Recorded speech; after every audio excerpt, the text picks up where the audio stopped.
The rain hadn't stopped for 3 days when I first heard the breathing behind the barn wall. Not wind, not rodent. Something measured, deliberate, and utterly wrong for the Montana wilderness I'd called home for 47 years. My name is Thomas Cairn. I'm a retired wildlife biologist, and for 2 decades I kept a secret that defied every principle I'd been taught about taxonomy, evolution, and the limits of terrestrial life. This isn't a story about monsters or invasion.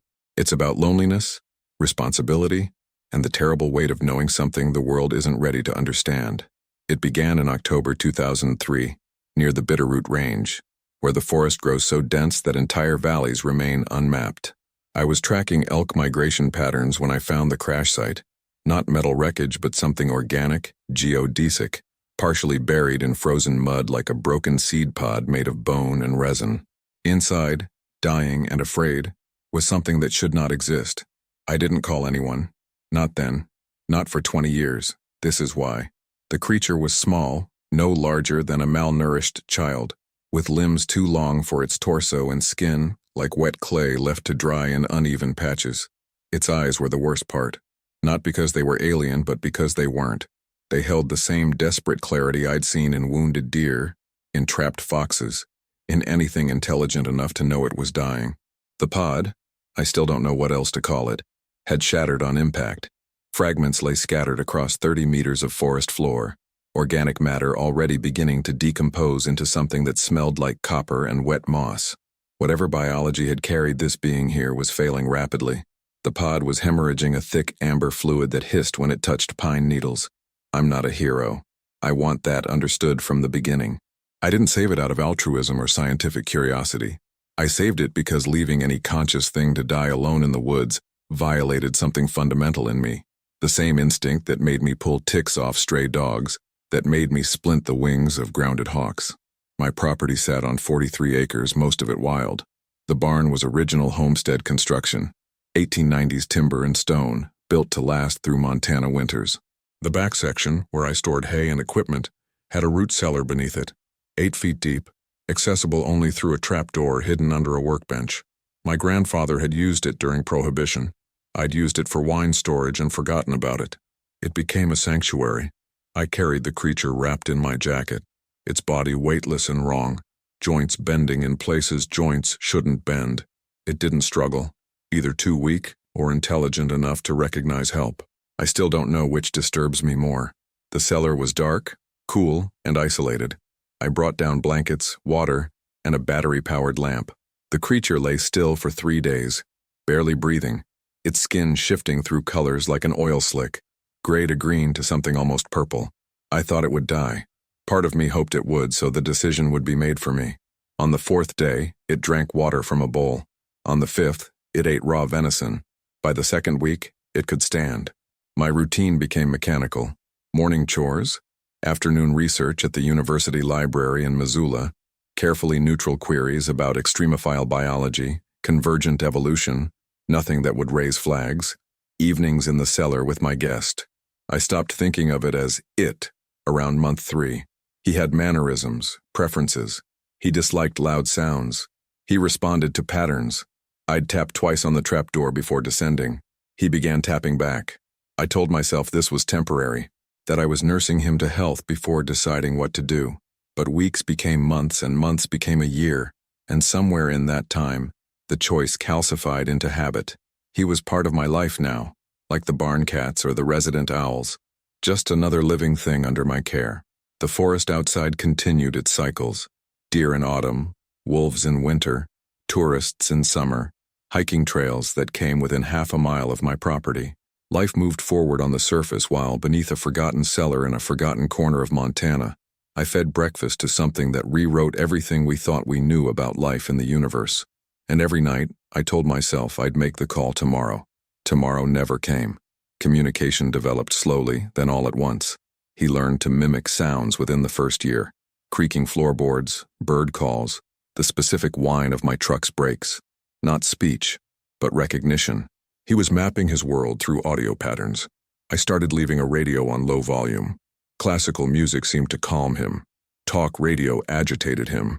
When I played recordings of forest ambience, he'd become very still, head tilted. listening to something I couldn't hear beneath the obvious. By year 3, he understood routine and anticipation. He'd position himself near the trap door before I arrived. He recognized the sound of my footsteps on gravel from the house to the barn. Once, when I was sick with flu and didn't visit for 2 days, I found he'd stacked the empty food containers in a precise pyramid. A message: I'm here. I'm waiting. Year 5 brought the drawings. I'd left pencils and paper, curious to see if he'd show interest. The first attempts were abstract, circles within circles, branching patterns like neural networks or river deltas. Then they became more specific. Star maps. I'm certain of it.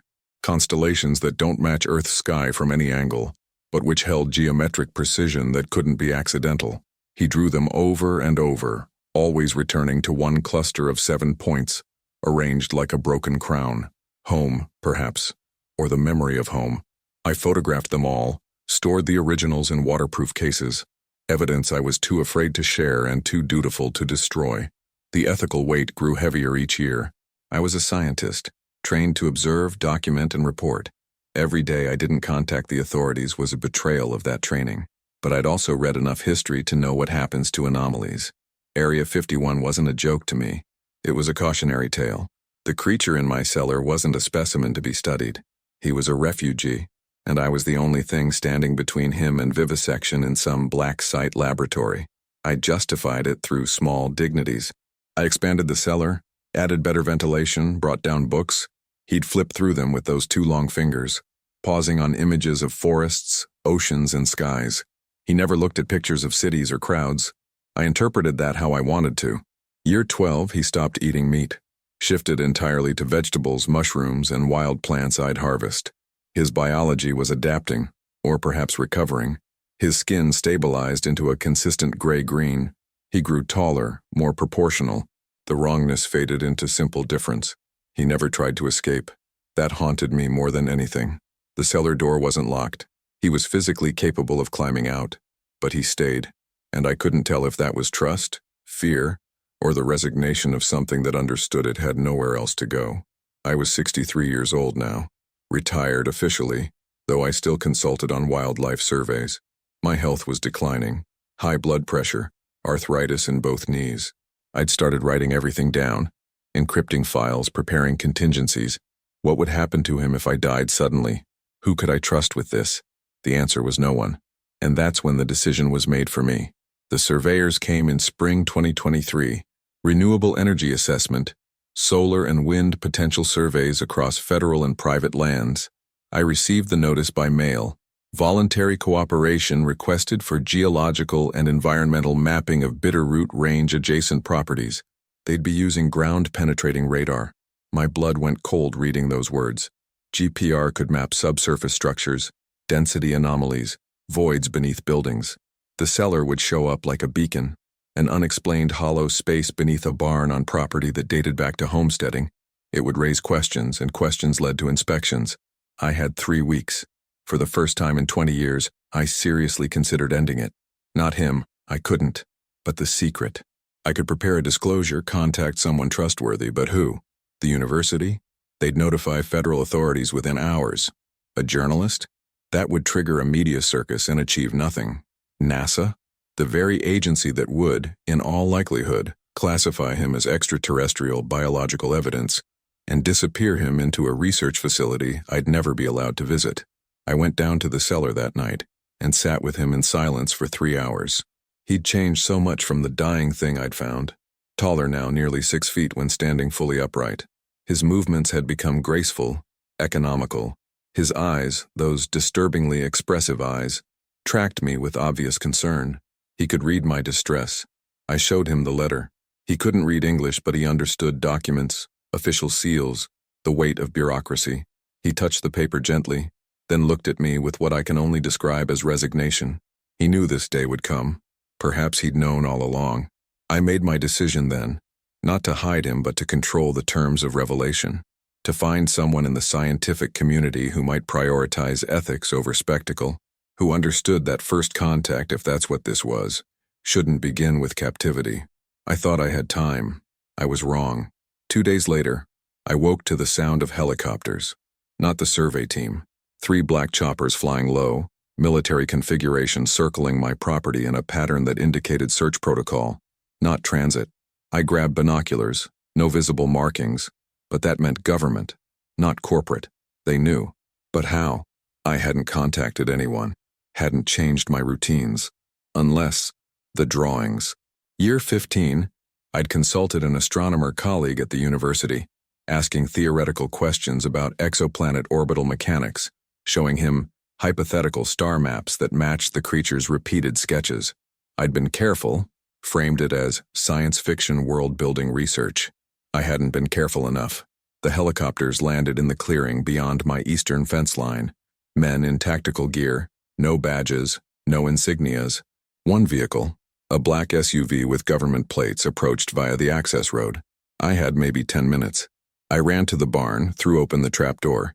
He was already standing, alert, listening to the rotor wash echoing through the hills. Our eyes met, and in that moment I saw something I'd never seen before in his expression. Not fear, not anger, forgiveness. He understood that I'd tried, that I'd given him 20 years of safety in a world that wouldn't have given him 20 days. And he was absolving me of what came next. The knock on my door was loud, official, and utterly final.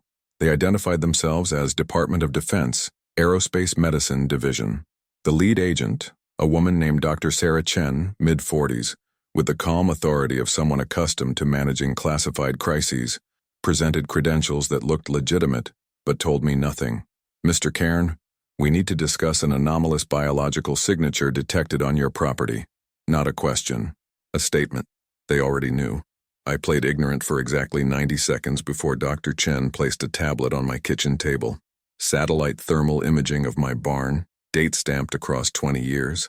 A consistent heat signature in the cellar area, lower than human body temperature but regular, persistent, and unmistakably alive. We've been monitoring this signature for 18 months, she said quietly, waiting to confirm it wasn't instrumentation error. When it remained consistent, we initiated deeper investigation. Your astronomical queries triggered a secondary review. Dr. Pearson at the university is a consultant for SETI-related anomaly assessment. He flagged your star maps. My stomach dropped. Where is he? Safe. Sedated for transport. We're not here to harm him, Mr. Cairn. Or you. I didn't believe her. Couldn't afford to. What happens now? That depends on you. We need your cooperation. You're the only person he's had contact with. You understand his behavioral patterns, his needs. We need that context. So you can lock him in a better cage? Dr. Chen's expression didn't change. So we can keep him alive. Whatever craft brought him here left debris with a biological signature we've been tracking for 2 decades. We've found 3 other sites. None of the occupants survived longer than 72 hours. Yours is the only exception. You kept him alive through methods we need to understand and replicate. Other sites. Other beings. All dead. The weight of that crushed me. Why not contact me sooner? I asked. Because the moment we revealed we knew, your cooperation would become coercion. We needed to understand the situation first. Confirm he wasn't a threat. Confirm you weren't either.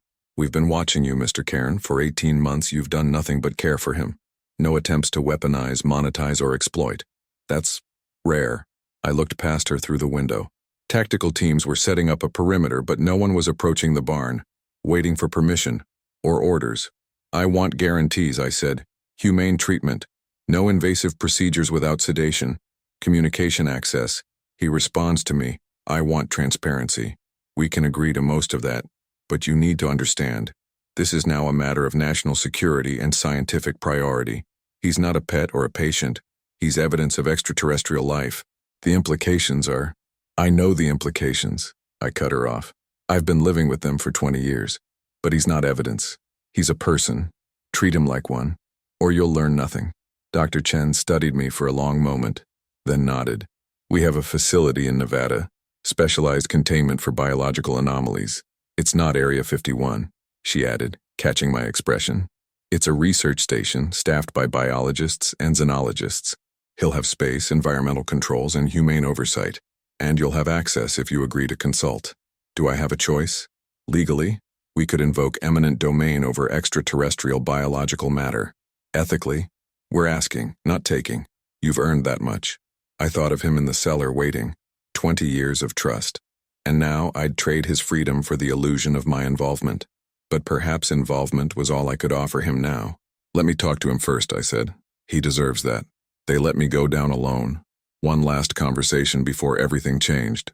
He was standing in the center of the cellar, perfectly still, listening to the movement above, boots on floorboards, equipment being positioned, the low murmur of radio communication.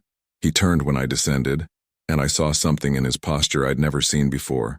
Relief, not at rescue, but at resolution. The waiting was over. I sat on the old wooden chair I'd brought down years ago, suddenly exhausted by 2 decades of secrecy. He moved closer, settling into a crouch that had become his preferred resting position, knees bent, weight balanced, ready to move but choosing stillness. "They know," I said uselessly. He already knew. I pulled out the tablet, Doctor. Chen had left with me, showing him images of the facility, clean rooms with natural light simulation, environmental chambers, medical equipment that looked more like veterinary care than experimentation. Propaganda, probably, but maybe not entirely. He studied the images with focus, then looked at me, waiting for my assessment. "I don't know if I trust them," I admitted, "but I'm out of options. The alternative is forcing a confrontation, and that ends with you in a worse place. Or dead." He made a sound then, the first vocalization I'd heard from him in years. Low, resonant, like a cello's lowest note held until it became vibration rather than sound. It carried meaning I couldn't translate but felt in my chest. Understanding. I showed him the next image, the other crash sites, the remains they'd recovered. He went very still, fingers tracing the screen over one photo in particular, a fragment of pod material, identical to what I'd found 20 years ago. "Were they family?" I asked softly. He didn't respond, but he didn't need to. The way his hand lingered on the image said everything. "I'm sorry," I whispered. "I'm sorry I didn't do more. I'm sorry I didn't know how." He looked at me then with those impossible eyes and placed one long-fingered hand over mine. The gesture was so human, so deliberate, that it broke something in me. 20 years of isolation, of carrying this secret alone, of wondering if I was savior or captor. It all came crashing down. "I wanted to protect you," I said, voice cracking. But maybe protection was just another cage. He withdrew his hand and moved to the corner where he kept his drawings. Hundreds of them now, stored in careful stacks. He selected one, the 7-point constellation he drew most frequently, and pressed it into my hands. Then he gestured upward, toward the sky, toward home. The message was clear. They need to see this. They need to understand where I came from, why I'm here. He wasn't afraid of NASA, or the government, or scientists. He was afraid of dying alone in the dark, meaningless and forgotten. He wanted to be understood, to matter, to leave some evidence that his existence meant something. In that moment, I realized my greatest act of protection hadn't been hiding him. It had been witnessing him, seeing him as more than biology or anomaly, as a person displaced in space and time, trying to survive with dignity. "I'll make them see you," I promised, "not as a specimen, as who you are." He touched my shoulder, light, brief, the way you'd comfort someone at a funeral. Then he stood and moved toward the ladder leading up to the barn floor, toward whatever came next. I followed him into the light. The containment team moved with practiced efficiency, no aggression, no drama, just clinical professionalism. They'd brought a specialized transport unit, a clear-sided pod with environmental controls, more ambulance than cage. Dr. Chen narrated every step, speaking to me but directing her words toward him. "We're going to ask you to enter this container. The air mixture is calibrated for human baseline. We'll adjust once we have more data on your respiratory needs. The journey is approximately 4 hours. You'll remain conscious and monitored. Mr. Cairn will travel with us." He looked at me. I nodded. He stepped into the pod without resistance. The moment they sealed it, everything changed. Scientists appeared from the perimeter, biologists, physicians, engineers, all maintaining professional distance, but unable to hide their awe. This was first contact, real, undeniable, and walking into their transport vehicle with quiet dignity. One younger researcher, couldn't have been more than 30, was crying silently. Joy, terror, wonder all mixed together. I understood completely. The convoy was extensive. 3 transport trucks, 2 SUVs, and a helicopter escort. They weren't taking chances.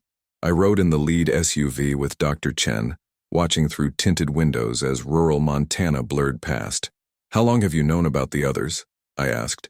The first site was discovered in 1997. Roswell wasn't a weather balloon, but it also wasn't what conspiracy theorists think. The craft was organic like yours. The occupant was dead on impact. We've had fragments in storage for decades, but no context.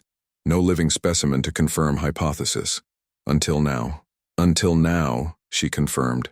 You've given us 20 years of behavioral data, dietary patterns, environmental tolerances. You've kept him alive longer than our best projections suggested possible. That's not nothing, Mr. Cairn. It was luck and stubbornness. It was compassion, she corrected. Something in short supply in situations like these. We stopped once, 3 hours in, at an unmarked airfield. The transport pod was moved into a cargo plane with medical equipment I didn't recognize. He remained calm throughout, watching everything with alert curiosity, adapting. I sat beside the pod during the flight, reading through the briefing materials Dr. Chen provided. Xenobiological protocols, ethical oversight committees, international disclosure debates that had been happening in classified spaces for decades. There were contingencies for everything. Disease vectors, communication attempts, diplomatic scenarios if this represented an intelligent species. What's the end goal? I asked Dr. Chen, who'd taken the seat across from me. Understanding, communication if possible, and eventually, she hesitated, choosing words carefully. Response. These weren't exploratory craft. The trajectory analysis suggests they were escape pods. Something made them leave home. We need to know what, and whether it's coming here. The weight of that possibility silenced me. He'd been a refugee all along, and I'd kept him in a cellar. We landed at sunset. The facility rose from the Nevada desert like a mirage, glass and steel disguised as a solar research station.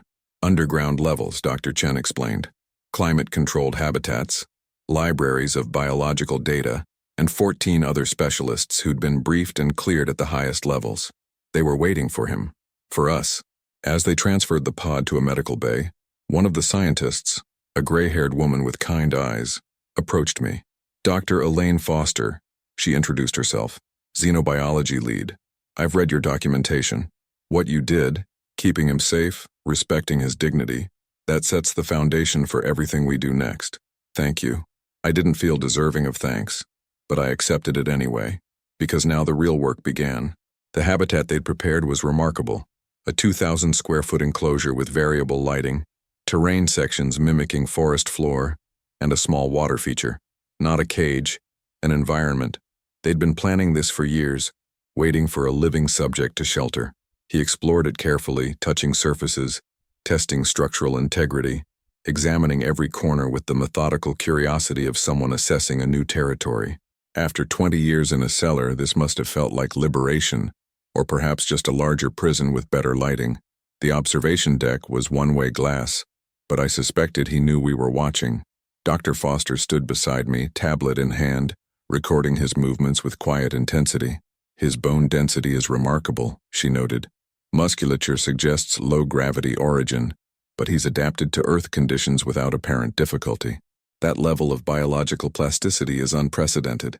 He changed over time, I offered. First few years he seemed fragile, then he stabilized, got stronger. Adaptation or maturation? Dr. Foster mused. We'll need cellular samples too. She caught herself.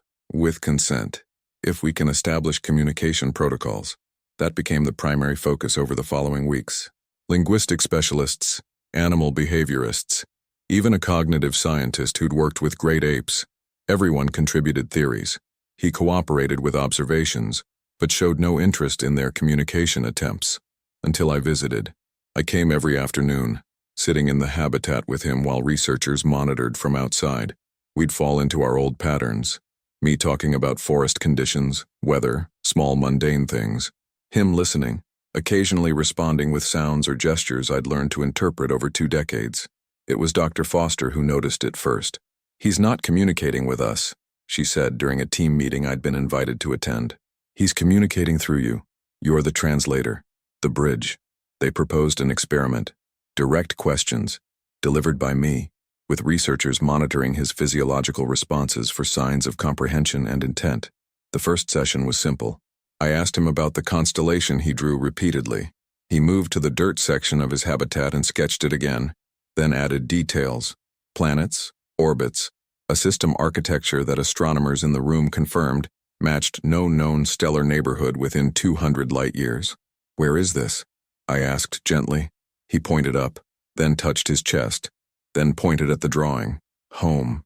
The second question was harder. "Are there others? Are they coming?" His reaction was immediate and visceral. He drew frantically in the dirt. Multiple pods, trajectory lines, all converging on a single point. Earth. But not invasion. The lines were erratic, desperate. Escape routes. Dr. Chen, watching from the observation deck, went pale. "They're refugees, all of them. Running from something." "What?" I asked him, already dreading the answer. He paused, then drew a shape I'd seen before in his early sketches but never understood. A spiral consuming itself. Collapse and void represented in simple geometry. Stellar collapse? Dr. Foster suggested. Environmental catastrophe? Or something worse. Something he didn't have language to explain to species that had never faced it. The room went quiet as the implications settled. We weren't looking at first contact with an advanced civilization. We were looking at survivors of a cosmic disaster, scattered across space in failing escape pods, hoping to find shelter on any world that could sustain them. He'd been alone for 20 years, and his people, what remained of them, were still out there, dying in the dark. The third question came from Dr. Chen. "Can we help them?" He looked at me, only me, and in his eyes I saw the question he'd been asking since the beginning. "Will you?" The project expanded rapidly after that session. NASA officially classified it as Extraterrestrial Emergency Response Initiative, ITERI for short. International cooperation followed. Resources poured in, not to study him, but to search for others. Within 6 months, we'd located 12 more crash sites, extending back 40 years. Only 2 had possible survivors. Faint thermal signatures, but no confirmation. Recovery teams were dispatched. Protocols I'd developed from 20 years of trial and error became standard procedure. Environmental stability, low-stress contact, and above all, patience. The first rescue happened 8 months in. Montana again, ironically, only 60 miles from my property. A female, severely injured but alive, found by a forestry crew who'd been trained to recognize the signs. She was transported to the facility where he waited. I was present when they met. The sounds they made, clicking, resonant, layered with meaning I couldn't parse, filled the habitat. Not language, recognition, family perhaps, or the closest thing their species had to it. He touched her face gently, and she collapsed against him in what I can only describe as relief. 20 years alone, and finally, someone who understood. They found 3 more over the next 2 years. Not many, but enough that he wasn't alone anymore. Enough that they could begin teaching us about their world, their biology, their exodus. The truth came in fragments, translated through gesture and the crude communication software we developed. Their star system had entered terminal collapse. Not sudden, but inevitable. A generational death sentence. They'd sent out thousands of pods across centuries, hoping some would find sanctuary. Most failed. Most died in the dark between stars. The few who reached Earth were the lucky ones. Public disclosure happened in 2025, carefully controlled, internationally coordinated. The response was predictable. Fear, wonder, denial, acceptance, all cycling through global consciousness in waves. But by then, we had proof they weren't invaders or threats, just refugees, asking for the smallest corner of a world vast enough to share. I retired from the project officially in 2026, my health declining, but I visit when I can. The facility has grown, proper habitats, medical care, even an education program teaching them about Earth while we learn about them. They'll never go home. Home doesn't exist anymore, but perhaps they can build something new here. He asks about the forest sometimes.